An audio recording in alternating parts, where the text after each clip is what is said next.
사랑하는 서연의 성도 여러분, 우리는 교회입니다. 맞습니까? 여러분, 우리가 지금 있는 곳은 매우 아름다운 곳이지만 이것은 예배당이지 교회가 아닙니다. 이렇게 굉장히 아름다운 예배당을 가지고 있지만 교회는 그 속에 모여 있는 예수 믿는 존귀한 자들, 성도들의 연합인 줄 믿습니다. 그래서 교회를, 이 건물을 새로 리모델링하고 새 단장했다고 해서 교회가 건강해지는 것이 아닙니다. 오직 교회가 건강해지는 건 그 속에 있는, 건물 속에 있는 성도들이, 연합하는 성도들이 믿음을 더 온전하게 갖추면 갖출수록 그 교회는 빛이 나는 교회가 되는 거라 믿습니다. 그래서 오늘은 우리는 오늘부터 7주 동안 요한계시록 2장과 3장에 나타나는 소아시아 7교회에 대해서 살펴보려고 합니다. 이 당시 상황이 2000년 전에 꼭 맞는 상황에 맞게끔 성경이 기록됐지만 성경은 모든 시대를 초월하는 능력을 가지고 있습니다. 그래서 현대를 살아가는 저와 여러분들의 믿음을 재단하고 점검하는 데 아주 좋은 하나님의 시금석이라 믿습니다. 오늘 우리가 살펴보는 이 책을 요한계시록이라고 쓰여져 있습니다. 요한계시록. 계시록이라는 말은 앞으로 일어날 일들을 계시한다, 하나님께서 보여주신다 해서 계시록이라고 일컬음 받기도 하고, 또는 요한 묵시록이라고 일컬음 받기도 한다는 거죠. 묵시라는 말은 쉽지 않은 말과 단어, 정말 쉽게 해석이 되지 않는 단어들을, 그 상징을 사용해서 감춰져 있는 비밀을 아주 은밀하게 풀어낸다 해서 묵시록이라고 일컬음 받는다는 것이죠. 여러분, 요한계시록 1장 9절을 보면 이 요한계시록, 요한묵시록이 기록된 배경이 나타나고 있습니다. 한번 읽어볼까요? 시작. 나 요한은 너희 형제요 예수의 환난과 나라와 참음에 동참하는 자라. 하나님의 말씀과 예수를 증언하였으므로 말미암아 밤모라 하는 섬에 있었더니, 요한을 가리켜 나는 너희의 형제다. 이 글을 읽는 사람들에게 나는 너희의 형제다 뿐만 아니라 예수님의 환난과 예수님의 나라, 하나님의 나라와 그 참음에 나는 동참하고 있다, 이렇게 이야기하죠. 그러면서 자기가 있는 곳을 이렇게 이야기합니다. 자기가 있는 섬이 바로 밤모섬이다. 밤모섬. 여러분, 이 사람은, 이 요한은 지금 약 90세의 나이로 밤모섬에 갇혀 있습니다. 이 밤모섬은 당시 로마 제국에서 정치범들, 나라에게 데모를 하든지 정치적으로 위협을 가하면 그 사람들이 이 밤모섬에 갇히기도 하고, 특별히 종교적으로 굉장히 나라를 문란하게 만드는 그런 사람들을, 그 죄수들을 가두는 곳으로 유명했습니다. 이 밤모섬, 이 밤모섬이 어디에 위치하고 있는지 제가 지도를 가지고 왔습니다. 지도를 한번 띄워주십시오. 지도 한번 보여주시길 바랍니다. 네, 여러분 지도를 한번 살펴보십시오. 여기에 밤모섬이 보입니까? 눈이 좋으시군요. 여러분, 저기에 빨간 지점이 바로 우리가 앞으로 살펴보게 될 소아시아의 7교회를 7교회의 지역입니다. 그 7지역 중에 오늘 우리가 살펴볼 에베소 찾아보십니까? 에베소는 왼쪽에 맨 아래에 빨간 그 표시가 되어져 있습니다. 에베소 지역에서 약 남서쪽으로 바다에 떠 있는 한 섬이 있습니다. 거기가 밤모섬입니다. 밤모섬. 여러분, 이 밤모섬에 유배를 당하면 그들이 하는 일이 있습니다. 그게 뭐냐면 돌 깨는 일, 대리석을 뜯어내는 일, 그래서 건축장에 옮기는 그런 돌 떼어내는 일을 이들이 했습니다. 이 밤모섬은 바위 투성으로 이루어진 섬이었습니다. 요한이 아침마다 일어나면서 보았던 장면, 제가 사진, 직접 밤모섬의 전경, 그 모습을 찾아봤습니다. 한번 띄워주시죠, 사진. 요한이 아침마다 일어나서 보았을 만한 광경이 저 광경입니다. 저곳에 가서 돌을 떼내는 거죠. 대리석을 떼내는 일을 했습니다. 90세 노인이 한 번 저곳에 들어가면 쉽게 나올 수 없어 죽어서 나온다는 속설이 있을 만큼 굉장히 극심한 노동이 있는 저곳에 우리 사랑하는 사도 요한이 그곳에 유배되어 있다는 거죠.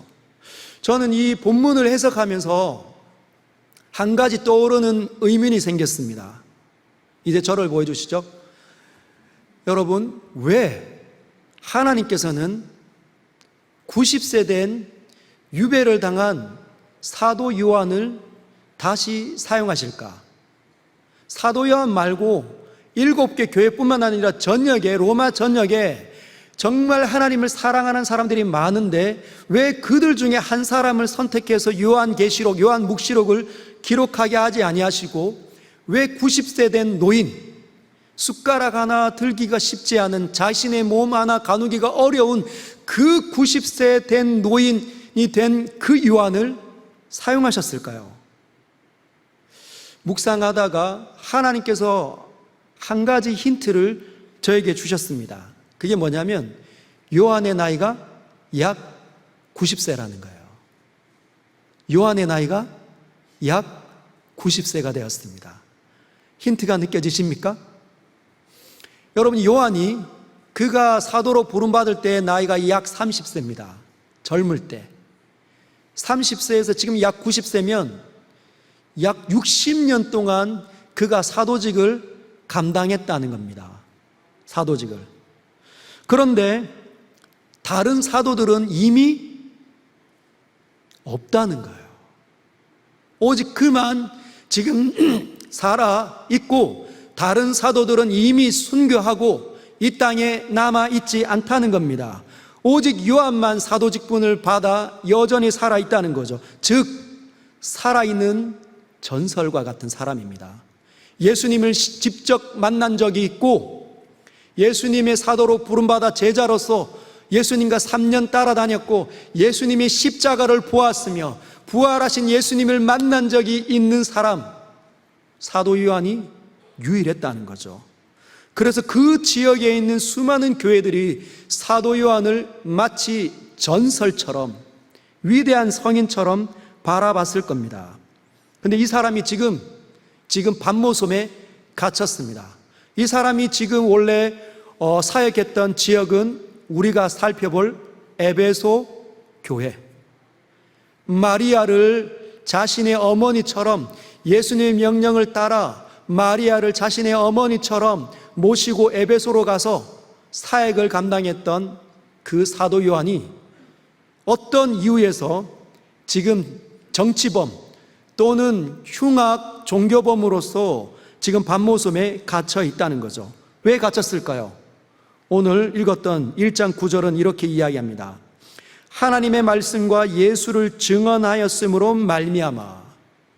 하나님의 말씀과 예수 그리스도를 증언하는 것을 통해서 그것 때문에 그 이유로 이 반모섬에 갇혔다는 겁니다. 그건 뭘 가르쳤을까요?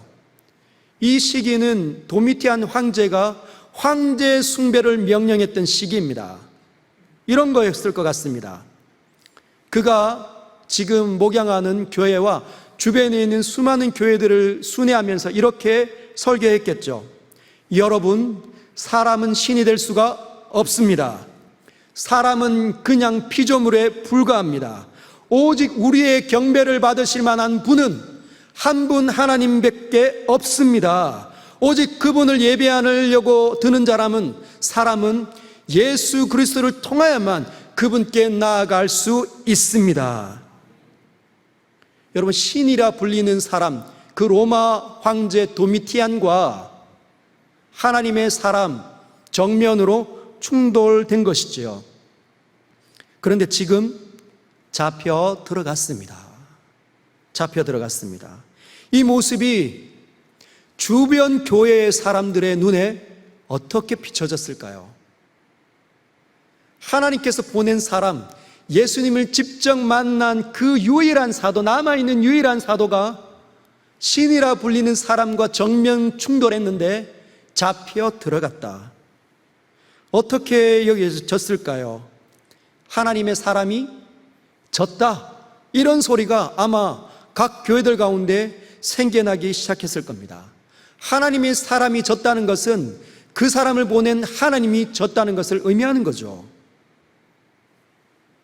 90세의 노인, 이 전설과도 같은 이 노인의 입에서 어떤 말들이, 어떤 표정이 쏟아질지 주변의 성도들이 그를 주목하고 있습니다. 그래서 하나님께서 그 90세 된 노인, 숟가락 하나 들기 힘든 그 노인의 반열에 오른 그 사도 요한을 위로하시기로 작정하시고 그에게 역사하신 것이죠. 10절 읽겠습니다. 1장 10절입니다. 주의 날에 내가 성령의 감동이 되어 내 뒤에서 나는 나팔 소리 같은 큰 음성을 들으니, 주의 날에, 여러분, 주의 날은 주일을 의미합니다. 이 사람이 이 주일날 예배 드릴 수 있는 곳이 있었을까요? 이 유배지에 황제 숭배로 인하여서 그걸 거부한 사람이 가는 그 유배지에 교회 예배당이 있었겠습니까? 없었겠죠. 주의 날에 한 바닷가를 거닐면서 마음속으로 하나님께 경배를 드리려고 섰을 때 하나님께서 성령으로 그에게 임재하셨다는 겁니다. 성령 충만함이 일어났다는 것이죠. 하나님께서 그에게 사인을 보여주시는 겁니다. 너는 절망하지 말라. 내가 너를 택하였고 너를 이 땅에서 무너뜨릴 사람은 아무도 없단다. 나팔 소리 같은 큰 음성이 나타나는 거죠. 여러분, 오늘 거룩한 주일입니다. 이 날에 성령 충만하시기를 주님의 이름으로 축복합니다. 그래서 나팔 소리 같은 하나님의 음성을 들으시기를 주님의 이름으로 축복합니다. 그러면서 11절을 이야기하십니다.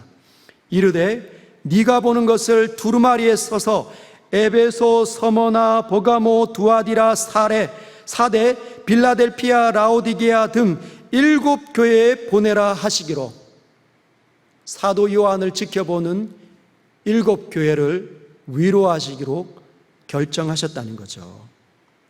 여러분, 7 교회는 이 땅에 있는 모든 교회를 상징합니다. 7은 완전 숫자 아닙니까? 완전한 교회, 죄와 어떤 허물이 하나도 없는 완전한 교회를 의미하는 것이 아니라 이 땅에 수도 없이 존재하는 교회들을 완전하게 드러내 보이는 그 교회가 7 교회라는 것입니다. 그래서 한 교회는 시기마다 이 7 교회의 형태들이 하나씩 2개씩 나타나거나 또는 보여질 수 있다는 거죠. 어떤 때에는 서머나 교회의 특징이, 어떤 때에는 에베소 교회의 특징이, 어떤 때에는 빌라델피아 교회의 특징이 나타날 수 있다는 겁니다.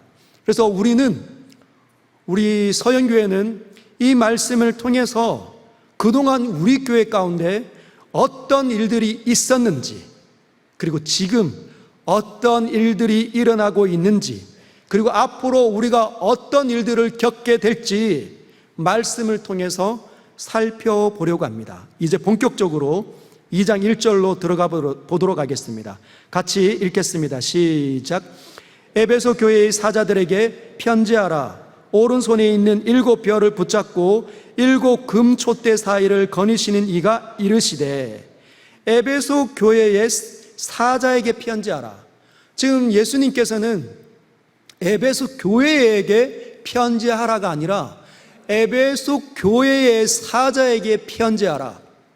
여러분, 사자가 라이온, 으르렁거리는 짐승이 아니라 맡을 사자의 사람자, 에베소 교회를 맡아 목양을 하는 그 목회자를, 메시지를 전하는 그 사람을 의미한다는 거죠. 여러분, 그런데 이 교회의 사자가 이 메시지를 받아서 뭘 하겠습니까? 교회로 가서 하나님의 뜻들을 제대로 과감하게 남김없이 정확하게 전달할 것이라는 것입니다. 여러분, 오늘 에베소 교회를 향하여서 예수님은 자기 자신을 이렇게 묘사합니다. 제가 한번 읽겠습니다. 오른손에 있는 7별을 붙잡고 7 금촛대 사이를 거니시는 이가 이르시되. 각 교회마다 예수님은 자기 자신을 표현하는 방식을 달리하십니다. 서머나 교회는 이렇게 이야기합니다. 처음이며 마지막이요 죽었다가 살아나신 이가 이르시되. 그리고 버가모 교회는 이렇게 이야기하십니다. 좌우에 날선 검을 가지신 이가 이르시되. 즉 자기를 어떻게 표현하느냐에 따라서 앞으로 전해지는 메시지가 다를 거라는 거죠. 그 메시지는 예수님께서 자신을 표시하시는 방법에 따라 정확하게 진단되어진다는 겁니다. 오늘 예수님께서는 에베소 교회에게 이렇게 말씀하십니다. 오른손에 7 별을 붙잡고 있고 7 금촛대 사이를 거니시는 이가 이르시되. 첫 번째, 오른손에 7 별을 붙잡고 계시다. 무엇을 상징할까요?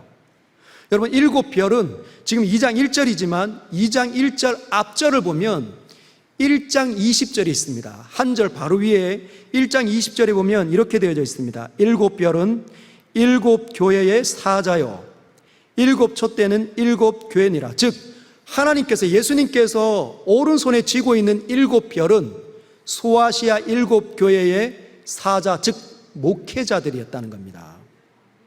이건 무엇을 상징할까요? 목회자의 소유가 교회가 아니라는 거죠. 목회자의 소유는 예수님이라는 겁니다. 즉 이 땅에 있는 많은 목회자들은 착각하면 안 되는 것이죠. 자기가 원하는 방식대로 목회를 하면 안 된다는 것을 의미합니다. 성경이 원하는 목회를 해야 된다는 거죠. 성경이 원하는 메시지를 전해야 한다는 겁니다. 자기가 하기 싫다고 안 하면 안 되고, 자기가 하고 싶다고 할 수 있는 것도 아니라는 겁니다. 오직 하나님의 손에 붙잡힌 바 되어져야 된다는 거죠. 절망할 일이 있을 때 넘어져서도 안 된다는 건데, 왜? 오른손으로 하나님의 권능이 있는 그 상징하는, 그 권능을 상징하는 오른손으로 목회자를 붙잡고 있기 때문에 목회자는 주님만을 온전히 의지하고 사역을 감당해야 합니다. 여러분, 우리 교회에 사역자들이 꽤 많이 있습니다. 전도사님과 또 이제 앞으로 강도사님이 되실 분과 또 그리고 많은 목회자들이 있죠. 저희들이 하나님의 거룩한 손에 꽉 붙잡힌 바 될 수 있도록 여러분 위해서 기도해 주십시오. 우리 멋대로, 생각대로 목회를 감당하지 않도록 위해서 기도해 주시길 부탁드립니다. 두 번째, 7 금촛대 사이를 다니신다 말씀하십니다. 7 금촛대는 7 교회를 의미합니다. 즉 예수님께서 7 교회 사이를 다니고 계시다는 것을 의미한다는 거죠. 예수님이 살아 계신 분이시란 뜻입니다. 멀리 있는 분이 아니라 가까이 계셔서 오늘도 이 자리에 임재하셔서 저와 여러분들을 지금 보고 계시고 사이사이를 다니고 계시다는 것을 의미합니다. 우리 생각에 무엇이 스쳐가는지, 어떤 것으로 고민하고 있는지, 무엇을 염려하는지 예수님이 다 알고 계시다는 거죠. 그분을 두려워할 수밖에 없습니다. 이쯤 되면 이제 에베소 교회에게 편지하기 때문에 에베소 교회가 어떤 교회로 성장했는지 한번 살펴보겠습니다. 에베소 교회가 있는 에베소 지역은 로마 시대에 로마 제국이라고 불려지는 그 광대한 제국 가운데 3대 도시가 있었는데, 이탈리아 로마, 즉 우리가 알고 있는 그 로마에 있는 수도인 로마가 첫 번째 도시, 두 번째 도시는 이집트에 있는 알렉산드리아가 두 번째 도시, 3대 도시는 사도 바울이 파송받았던 수리아에 있는 안디옥, 이것이 3대 도시입니다. 근데 5대 도시라고 하면 그 북아프리카 땅에 있는 카르타고가 하나 들어가고, 지금 소아시아 이 터키 땅에 있는 이 그리스와 마주보고 있는 소아시아 이 지역에 있는 그 땅에 있는 에베소 지역이 들어간다는 거예요. 5대 도시로 말한다면, 즉 에베소 이 지역이 어마어마한 사람들이 몰려 있고 경제적으로 또 돈이 많은 지역이었다는 겁니다. 수많은 무역의 통로의 중심지였기 때문에 수많은 진귀한 물품들이 옮겨 다니는 것. 여러분, 사람이 모이고 돈이 모이고 진귀한 물품들이 모이면 뭐가 생성이 될까요? 시장이 생성이 됩니다. 그래서 이 에베소 지역은, 이 로마 지역에서 이 에베소 지역은 우리나라에서 어디와 많이 흡사할까요? 대구와 많이 비슷합니다. 여러분, 시장이 만들어지니까 약 150년 전에, 지금 사도 요한이 살던 시기에 약 150년, 200년 전에 이집트의 클레오파트라가 살았는데, 그 클레오파트라가 쇼핑하러 다니던 곳이 에베소 지역이었습니다. 여러분, 이 대구에 유명한 시장이 있죠. 칠성시장이 있고 서문시장이 있습니다. 우리나라에서 정치 좀 하려고 하시는 분들은 서문시장에 반드시 와야 된다는 속설이 있습니다. 알고 계시죠? 여러분, 뿐만 아니라 이 에베소에 어마어마한 신전이 있습니다. 이 신전은 로마 제국에서 가장 큰 신전이에요. 아데미 여신, 아데미 여신을 섬겼던 그 신전이 이곳에 있습니다. 길이가 자그만치 130m. 여러분, 상상이 갑니까? 우리가 100m 달리려고 하면 100m가 얼마나 먼지 모릅니다. 130m, 폭은 67m, 높이는 18m. 여러분, 놀라지 마십시오. 그 신전의 지붕을 떠받치는 그 대리석 어마어마한 기둥이 자그만치 127개. 로마 제국에서 가장 큰 신전이었습니다. 혹시 여러분, 그리스의 아테네에 있는 파르테논 신전이라고 아십니까? 그 파르테논 신전의 4배 더 큰 신전이 아데미 여신전이었습니다. 우리나라에서 이 대구에 여러분 큰 불상과 절이 있죠. 뭐가 있습니까? 갑바위가 있고 큰 불상이 있는 동화사가 있습니다. 여러분, 성공과 번영과 물질이 수도 없이 오고 가고 성공을 하고 싶어하는 사람은 이곳으로 몰려오는 이 에베소 지역에 우상이 어마어마하게 집결되어져서 우상으로 먹고 사는 곳이 이 에베소에 있는 이 지역에 교회가 생겨났습니다. 놀랍지 않습니까? 교회가 생겨났는데 이 교회가 이 당시 전 지역에서, 로마 제국의 전 지역에서 가장 유명한 교회가 되었습니다. 여러분, 알고 있습니까? 에베소 교회가 이 당시 가장 유명한 교회였습니다. 에베소 교회가 시작할 때 바울의 형제와도 같은 아굴라와 브리스길라가 에베소 지역에서 활동하기 시작했고, 언변에 탁월했던 아볼라가 와서 복음을 가르쳤고, 그리고 사도 바울이 이르러서 두란노 서원에서 3년간 매일 이들에게 복음을, 하나님의 거룩한 진리들을 날마다 가르쳤다는 겁니다. 뿐만 아니라 그의 사랑하는 아들과 같은 사람 디모데를 남겨두고 목회자로 세웠습니다. 그리고 그 이후에, 디모데가 순교하고 난 이후에 하나님께서 사랑하는 사람, 그렇게 사랑하는 사람 사도 요한이, 그의 어머니 마리아가 이곳에 와서 사역을 감당했다는 거죠. 어마어마한 교회 아닙니까? 이 어마어마하고 유명한 교회에 주님께서 이제 말씀하십니다. 자, 한번 읽어보겠습니다. 2절과 3절입니다. 같이 읽겠습니다. 시작.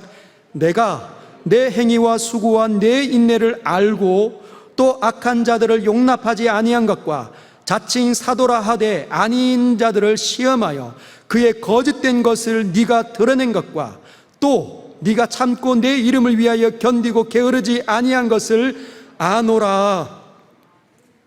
주님께서 2절과 3절에서 내가 다 안다, 내가 다 너를 보았고 가까이서 지켜 보았느니라. 첫 번째 이렇게 말씀하십니다. 너의 행위와 수고와 너의 인내를 알고 있다. 여러분, 주님은 다 아십니다. 남몰래 한 일도 하나님 다 알고 있다는 거죠. 우리가 남몰래 교회를 위하여서 휴지 하나 주운 것으로 하나님 다 기억하신다는 거죠. 누가 일꾼이고, 누가 교회를 위해서 눈물로 기도하고 있고, 누가 복음을 전하고 있으며, 누가 헌신하고 있고, 이 더운 날에도 풀을 뽑고 있는지 주님 다 알고 있다는 거죠. 누가 자신에게 있는 이 귀한 물질, 하나님 나라를 위해서 헌신하는지도 주님 다 알고 있다는 겁니다. 여러분, 혹시 교사로 활동해 보신 적 있습니까? 주일학교 교사로? 그 아이들을 위해서 남몰래 기도하고, 지금도 이제는 교사와 은퇴했지만은 성경학교가 있고 자신이 오래 몸담았던 유년부와 초등부 또는 중고등부 아이들을 놓고 기도하는 분들이 있습니다. 아무도 몰라주지만 주님은 아신다는 거죠. 제가 그 교사들을 격려하기 위해서 2부 예배 마치면 이렇게 저렇게 다 다니면서 손을 잡아주고 눈 마주치고 격려해주고 악수하려고 합니다. 그런데 부속실이 너무 많다 보니까 10층까지 올라가기가 어렵다는 거예요. 10층에 올라가면 벌써 다 가고 안 계시더라고요. 저는 연약한 피조물이라서 모든 분들을 다 위로할 수는 없지만 하나님은 누구든지 다 보시고 다 기억하고 계시다는 겁니다. 하나님께서 그 존귀한 것으로 대갚아 주시기를 축복합니다. 두 번째 이렇게 이야기하는 거죠. 또 악한 자들을 용납하지 아니한 것과 자칭 사도라 하되 아닌 자들을 시험하여 그의 거짓된 것을 네가 드러낸 것을 내가 다 알고 있다. 여러분, 에베소 지역이 만만치 않은 지역 아닙니까? 수많은 가치관들로 혼란을 겪고 있는 곳이 에베소 아닙니까? 여러분, 그래서 사도 바울이 두란노에서 3년 동안 매일 성도들을 만나서 가르치고 또 가르치고 또 가르치고 또 생각들을 가르치고 한 이유가 무엇이었을까요? 그들이 쉽게 변하지 않았기 때문입니다. 디모데전서 1장 3절과 4절을 보면 그 사도 바울이 마게도냐로 떠날 때 디모데, 그 아들과 같은 디모데를 에베소에 남겨둔 이유를 이야기합니다. 3절 제가 읽겠습니다. 내가 마게도냐로 갈 때 너를 권하여, 여기서 너는 디모데겠죠? 너를 권면하여 에베소에 머물라 한 것은, 거기에 목양을 감당하게 한 것은 어떤 사람들을 명하여 다른 교훈을 가르치지 말며 신하와 끝없는 족보에 몰두하지 말게 하려 함이라. 이런 것은 믿음 안에 있는 하나님의 경륜을 이름보다 도리어 변론을 내는 것이라. 그 당시 끝없는 신하, 여러분 로마에 얼마나 많은 신하가 있습니까? 제우스가 있고 포세이돈이 있고 별의별 신들이 있죠. 신들이 막 싸우지 않습니까? 신들이 또 죽어가는데, 이런 신화적인 사상을 가지고 있으며 하나님을 예배하는 사람들이 바로 에베소 교회의 교인이었습니다. 그래서 가르쳤던 거죠. 끊임없이 가르쳤던 겁니다. 디모데가 순교한 이후에도 사도 요한이 와서 끊임없이 가르쳤습니다. 결국은 그들은 하나님의 이 진리에 정통하게 되었고 악한 자들을 교회로부터 멀어지게 만들고 교회를 순수하게 지켜내는데 승리했다는 겁니다. 그리고 자칭 사도라 한 사람을 구별해 냈다는 거죠. 자칭 사도라 한 사람이 6절에 나와 있습니다. 6절.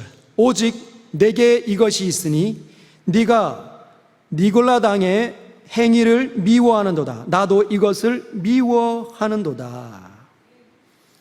여러분, 어떤 학자들은 이 니골라를 초대교회 때 제일 처음에 집사들, 7 집사들 중에 한 사람 니골라였을 가망이 있다, 이렇게 이야기합니다. 7 집사 스데반 생각나시죠?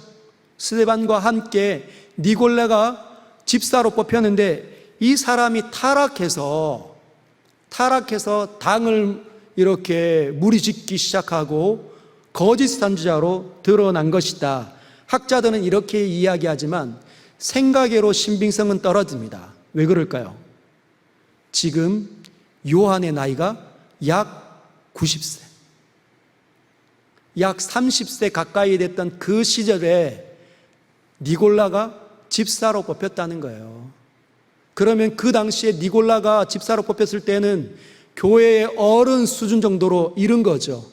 또는 직분을 이행할 수 있을 만큼 성숙한 사람이었다는 겁니다. 이 당시에는 오래 살지 못했기 때문에, 그리고 하나님 앞에서 앞서서 행하는 사람 다 순교했기 때문에 그 니골라라 말하기는 굉장히 어렵습니다.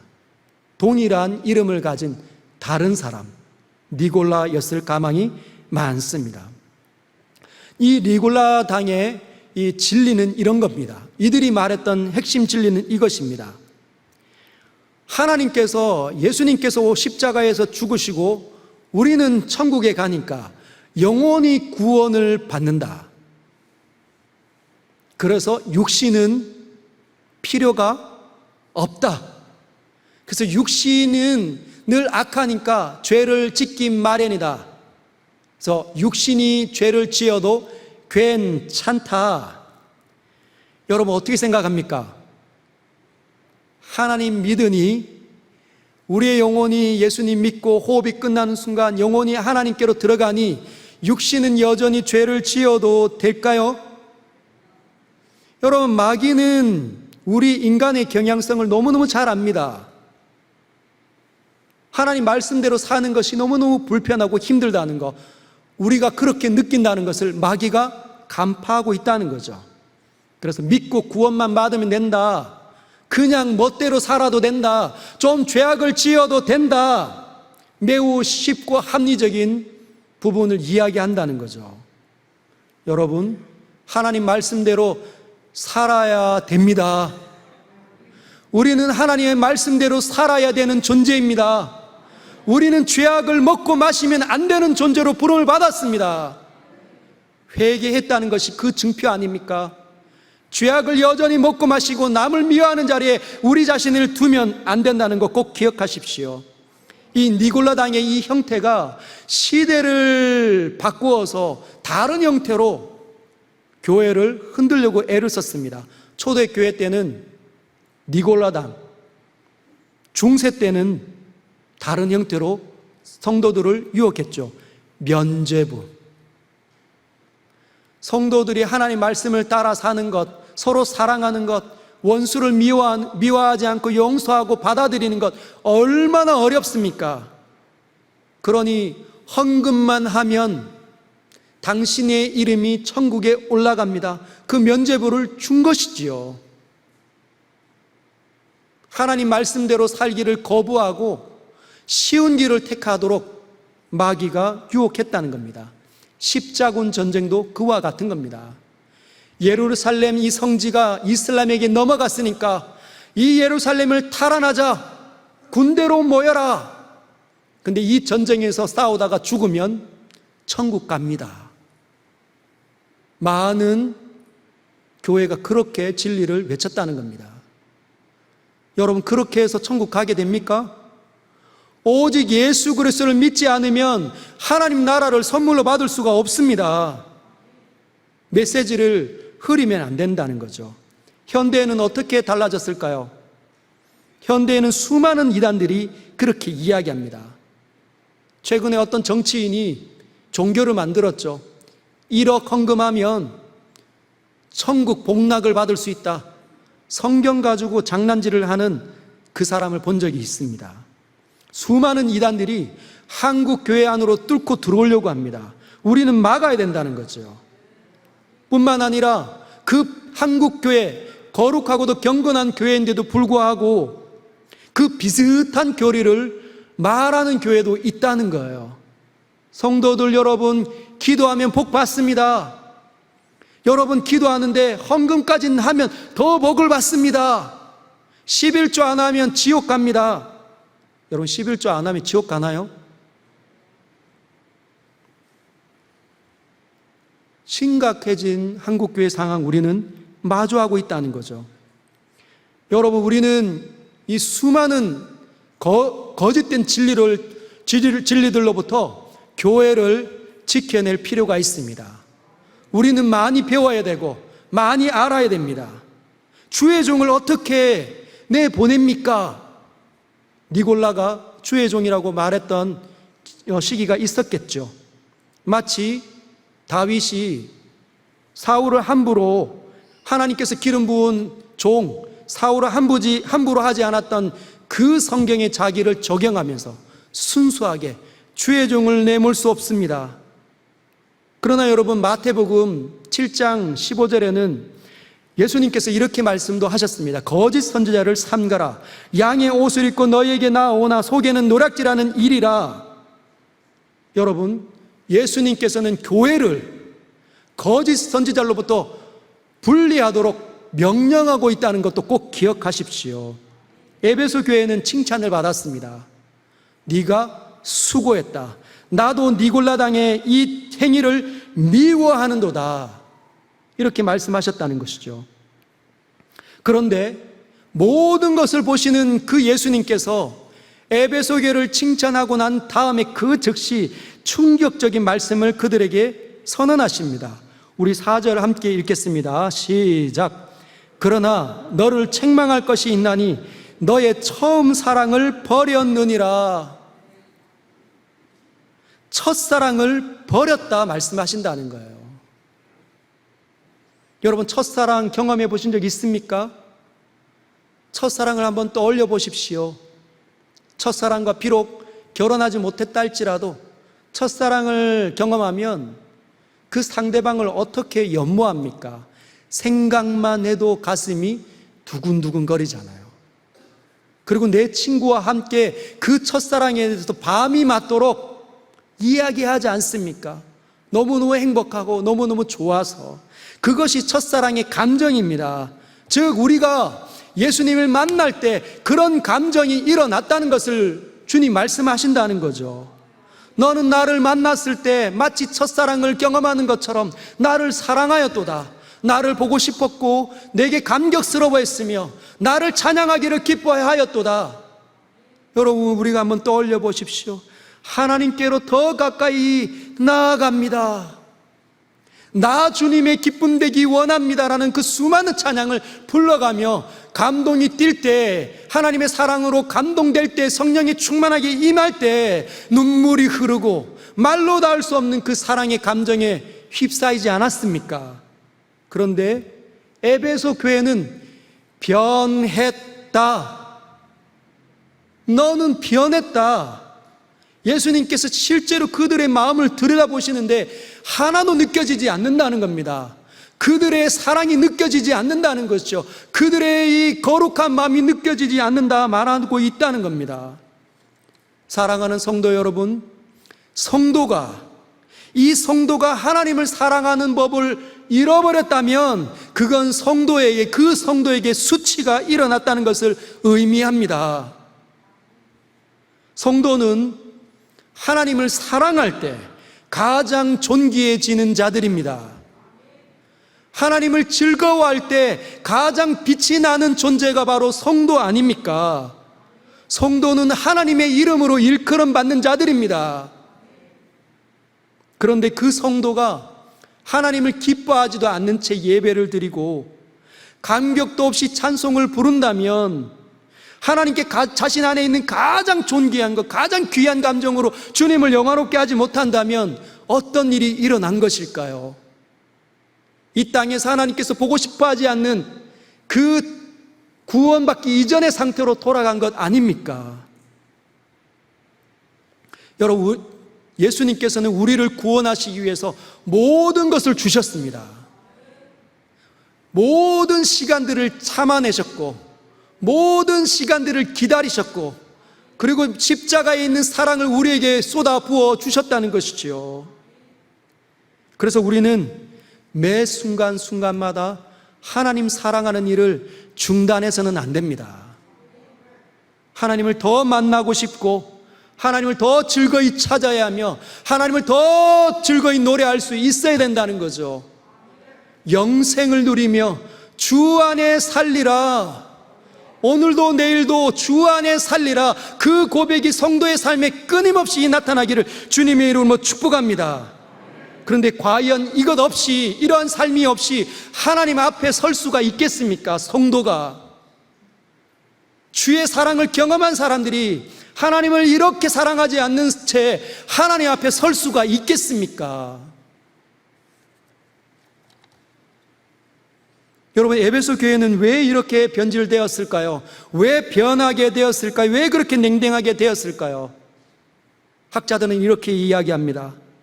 그 교회가 이단들, 악한 자들, 자칭 사도라 칭하던 니골라당을 교회로부터 떼어내는 일을 그렇게 열심히 일 다해서 하다 보니, 그 일에 집중하다 보니 마음이 황폐하게 되었기 때문이다. 여러분, 그 악한 자들이 교회에 침범해서 사람들을 현혹시킬 때 그들이 어떻게 교회를 지켜내었을까요? 서로 모여 기도하기 시작하고, 하나님 도와주십시오. 우리 교회를 지켜주십시오. 우리 교회를 지켜주십시오. 이 교회가 망하지 않도록 주님 돌보아 주옵소서, 이렇게 기도하지 않았겠습니까? 그리고 모일 때마다 설득하고 토론하고 때로는 오해도 받고 구설수에 오르기도 하는 겁니다. 하나님을, 교회를 사랑하는 마음으로 그렇게 시작했지만 많은 오해로 마음에 상처를 받아 마음이 황폐해지기 시작한 것이죠. 사랑하는 성도 여러분, 영적 전쟁은, 영적 전투는 생각보다 상처를 많이 가져다 준다는 것 꼭 잊지 마시길 바랍니다. 여러분, 악한 자들만 날뛰는 게 아니라 그들을 통해서 마귀가, 사탄이 교회를 무너뜨리려고 애를 쓴다는 것, 화살에 불을 당겨서 막 쏘아댄다는 것 꼭 기억하십시오. 머리에 불화살을 맞은 사람, 칼에 찔린 사람, 피가 낭자하게 흐르는 사람들이 곳곳에서 생겨날 수 있습니다. 상처받으면 마음이 냉랭해지는 것이죠. 여러분, 무언가 분별한다는 것, 그들이 잘못됐다는 것을 분별한다는 것은 기준을 선명하게 세워야 볼 수 있는 겁니다. 기준이 흐릿하면 분별이 되지 않잖아요. 그래서 기준을 선명하게 세우는 일을 더 하다 보면 악한 자들이 아니라 우리의 잘못된 성향에 의해서 내 형제들도 진단을 내릴 수 있게 된다는 겁니다. 함부로 진단하고 평가를 내리고 상처를 줄 수 있다는 것이죠. 혹시 니골라당? 저 사람 니골라당 아니야? 내가 니골라당이 잘못했다고 그렇게 전면에서 나설 때 저 사람 나를 돕지 않았잖아. 오해하기 시작하는 것이죠. 여러분, 사람들은 연약합니다. 강한 사람들이, 하나님께서 특별히 사용하는 사람들이 전면에 나서서 불화살을 맞으면서 칼에 찔려가면서 행동을 하는 것이죠. 다 따라오지 못한다 할지라도 니골라당이 아니라는 것이죠. 그런데 마음이 황폐해지면 앞뒤가 보이지 않습니다. 타인을 쉽게 판단 내리고 정죄하게 되는 거죠. 그러면 성도 간의 연합은 느슨해집니다. 함께 모여서, 이 에베소 교회가 함께 모여 예배는 드리고 있지만 주님께서 책망하시는 거죠. 너희는 지금 부서지는 단계가 되었다. 모래알처럼 작은 외래에도 이제 부서질 만한 상태가 되었다는 거죠. 누가 가장 먼저 알았을까요? 이 교회를 목양하는 사람 누구입니까? 사도 요한이 가장 먼저 알았을 겁니다. 왜 이토록 이 교회에, 여러분, 사도 요한이 전면에 나서서 니골라당과 싸우지 않았겠습니까? 성도들을 가르치지 않았겠습니까? 근데 왜 교회가 자꾸 냉랭해져 갈까? 그가 주님께 묻고 또 주님께 물었을 겁니다. 이해할 수 없었을 겁니다. 그러나 주님은 이렇게 말씀하십니다. 나의 사랑을 잃어버렸기 때문에 그 일이 지금 일어나는 것이다. 나를 사랑함 없이 영적 전쟁만 벌였기 때문에 이 일이 일어난 것이다. 너희의 마음이 황폐해진 것이다. 이렇게 진단 내리셨다는 겁니다. 사랑하는 성도 여러분, 왜 주님은 상처가 많고 마음이 황폐해지고 어려워진 에베소 교인들을 위로하지 않으셨을까요? 저는 주님께 계속 물었습니다. 주님, 이렇다면 주님 위로하실 수도 있는데, 정말 수고했구나, 잘하였다, 더 인내하렴 하실 수도 있는데 왜 책망하십니까? 여러분, 에베소 교회가 지금 위기 가운데 봉착했다는 거예요. 그들은 모르는데 그들은 지금 위기 가운데 직면했다는 겁니다. 어떠한 위로도 그들에게 지금 열정이 다시 생겨나지 않았다는 것이죠. 상처로 인한 냉랭함이 곰팡이처럼 온 교회 성도들 가운데 퍼져 들어갔다는 겁니다. 용서하라 해도 용서 잘 되지 않습니다. 저 사람은 나와 생각이 달라. 여러분, 한국교회는 지금 이런 상황에 처해 있습니다. 신천지와 같은 이단에, 통일교와 또는 JMS 같은 그런 이단의 공격을 받아서 많은 교인들이 유린당하고 있고, 또는 교회가 교회 안에 있는 그 갈등들 때문에 성도들이 유린당하고 있습니다. 우리는 다시 회복시켜야 합니다. 한국교회를 다시 하나님의 몸된 교회로 만들 수 있어야 합니다. 이 원동력은 오직 하나님을 사랑하는 일 아니면 할 수 없다는 것이죠. 하나님을 사랑할 수 있어야, 비록 하나님을 느낄 수 있어야, 우리 비록 상처를 받고 유린당하는 사람에게 나아갈 수 있는 것 아닙니까? 그들이 나에게 쓴소리해도 누가 나아갈 수 있습니까? 주님의 사랑에 감동된 사람만이 가서 여전히 형제의 이 삶을 살 수 있다는 것이죠. 여러분, 실수와 잘못을 바로잡을 수 있습니다. 주님께서 이렇게 말씀하십니다. 5절 같이 읽어보겠습니다. 시작. 그러므로 어디서 떨어졌는지를 생각하고 회개하여 처음 행위를 가지라. 만일 그리하지 아니하고 회개하지 아니하면 내가 내게 가서 내 촛대를 그 자리에서 옮기리라. 여러분, 주님이 이렇게 말씀하십니다. 어디서 떨어졌는지를 생각하라. 이제 멈출 때가 되었다. 나를 사랑함 없이 사역했던 그 모든 것들을 멈추고 다시 나를 사랑하는 일을 시작하려면 멈추어라는 겁니다. 생각해 보라는 것이죠. 어디서 떨어졌는지, 하나님을 사랑하지 않고 사역을 감당했던, 헌신했던, 봉사했던 그 모든 현장들은 어디인지 다시 찾아보라는 겁니다. 다시 그 지점으로 가서 회개하라는 것이죠. 한번 따라할까요? 회개합시다. 회개합시다. 여러분, 회개하는 것만이 살아나는 겁니다. 여러분, 회개를 어떻게 해야 할까요? 여러분, 이렇게 해 주십시오. 이제 여러분 각자의 자리에, 삶의 자리로 가셔서 이 말씀이 자신에게 적용이 된다 느껴지시면 주님 만나는 그 독특한 골방으로 가셔서 이렇게 물으십시오. 주님, 저는 무엇 때문에 냉랭해져 있습니까? 저의 교만은 무엇입니까? 어디에서 하나님을 향한 그 사랑을 잃은 채 제가 살아오고 있습니까? 그러면 그렇게 말씀드리고 기도를 중단하지 마시고 이제 입을 다물고 깊은 주님의 임재 가운데로 들어가십시오. 저와 여러분들이 진짜 성령으로 거듭난 사람이라고 한다면 하나님께서 틀림없이 마음에 하나님의 생각을 풀어넣어 주실 것입니다. 그리고 깨달음이 오고 생각나는 죄악이 있고 그 지점이 있다면 멈추지 마시고 입을 열어서 고백하십시오. 주님, 맞습니다. 제가 그런 죄를 지었습니다. 제가 그 첫사랑을 그 지점에서 내려놓았습니다.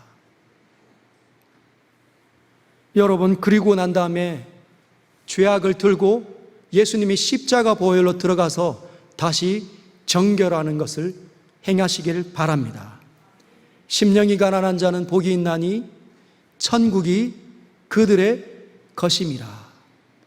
회개하면 하나님의 놀라우신 은혜와 사랑이 우리 마음 가운데 불일 때 다시 일어나게 되는 것 경험하게 될 것입니다. 뿐만 아니라 마지막으로 처음 행위를 가지셔야 합니다. 하나님을 사랑하는 일을 다시 시작해야 됩니다. 오랫동안 멈추어서 구습으로 하나님 사랑하지 않고 예배를 드리는 일들, 하나님 말씀을 읽지 않고 하지 않고 살아왔던 그 모든 구습들을 멈추고 깨뜨리기 시작해야 된다는 거죠. 처음 행위. 여러분, 하나님 말씀이 어디서 들립니까? 성경 속에서. 성경을 열어 제쳐야 합니다. 여러분, 대부분 싸우는 사람들에게서 보이는 잘못된 행동은 성경을 읽지 않는 것이에요. 남편과 아내가 싸우면 성경을 들여다보지 않습니다. 그러면 어떻게 되겠습니까? 남편과 아내가 배운 것이 많아서 상대방에게, 그 배우자에게 당신은 이렇게 살아야 되고 당신은 이걸 요구해야 되고 나는 이걸 기대했어. 상대방이 요구하는 것은 그렇게 많을 겁니다. 늘 상처만 주는 거죠. 그런 사람은 성경을 열 수가 없습니다. 왜? 민망하니까. 여러분, 성경을 열어서 자신의 죄악을 다시 깨닫고 하나님 앞에 엎드리고 주의 사랑을 다시 경험해야 아내를 받을 수 있고 남편을 받을 수 있고 교회 형제 자매들의 허물을 받아낼 수 있다는 것 꼭 기억하십시오. 첫사랑은 반드시 회복해야 합니다. 이 사랑이, 하나님을 사랑하는 일이 나에게 일어나지 않으면 어떤 일이 있느냐? 촛대가 옮겨진다는 거죠. 여전히 교회로, 촛대가 교회 아닙니까? 교회로 모여 있지만 하나님께서 꺼뜨린 겁니다. 교회의 형태는 남아있지만 빛이 임하지 않는 거죠.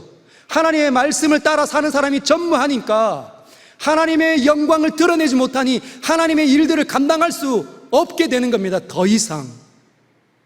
그것이 촛대가 옮겨지는 겁니다. 사랑하는 성도 여러분, 눈을 들어 한국 교회를 한번 쭉 보십시오. 여러분들이 생각나는 수많은 교회들을 한번 보십시오. 하나님을 열렬하게 사랑합니까? 정말 하나님의 말씀대로 살기 위해서 분투합니까? 죄와 피 흘리기까지 싸우면서 더 사랑하고 더 아끼고 더 자신을 내어주려고 애를 쓰고 있습니까? 그런 교회가 여러분 얼마나 많이 있습니까? 그런 교회가 전무해지고 있기 때문에 흔해지 못하고 희귀해지고 있기 때문에 촛대가 옮겨지고 있는 거죠. 우리가 두렵게 이 말씀을 받읍시다. 에베소 교회가 이렇게 평가를 받았지만 언젠가는 우리에게 이런 일이 있을 수 있습니다. 우리 모두가 거룩하게 또 경건하게 예배를 드리지만 어느 날은 냉랭함 속에서, 무감각함 속에서, 하나님이 인식되지 않는 속에서 하나님을 예배할 수도 있다는 것. 영적인 깊은 잠에 들어가면서 늘 예배에 잠을 자면서 하나님께 경배할 수 있다는 것 꼭 기억하십시오. 주님은 이렇게 말씀하십니다. 귀 있는 자는 성령이 교회들에게 하시는 말씀을 들을지어다. 할렐루야. 우리는 교회입니다. 우리의 영적인 수준이 어떠냐에 따라서 이 아름다운 이 예배당 속에 있는 이 교회가 더 건강해지기도 하고 더 약해지기도 한다는 사실을 꼭 기억하십시오.